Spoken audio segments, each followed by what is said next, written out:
పాటలు పాడే పరిస్థితి కాదన్నా వాళ్ళది. అన్నా నువ్వు పేషెంట్ వై బెడ్ మీద పడి ఉంటే పాట పాడితే నీకు విడుదల వచ్చిద్దని నేనంటే నీకు కడుపులో మండిద్దన్నా. అరే మనిషి జన్మెత్తావా నువ్వు?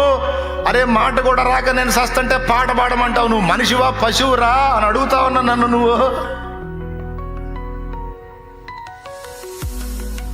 కానీ విశ్వాసం ఏం చేసిద్దో తెలుసన్నా, మరణ పడకలో విలవిలలాడుతూ ఉండి కూడా పాడిద్దన్నా.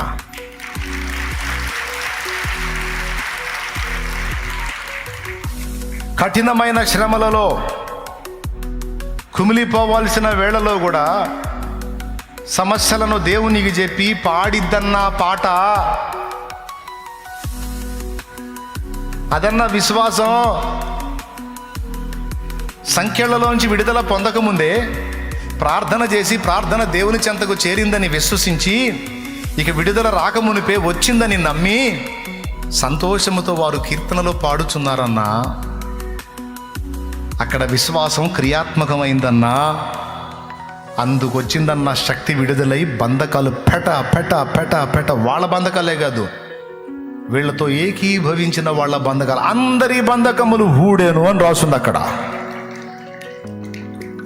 దేవునికి స్తోత్రం కలుగును గాక.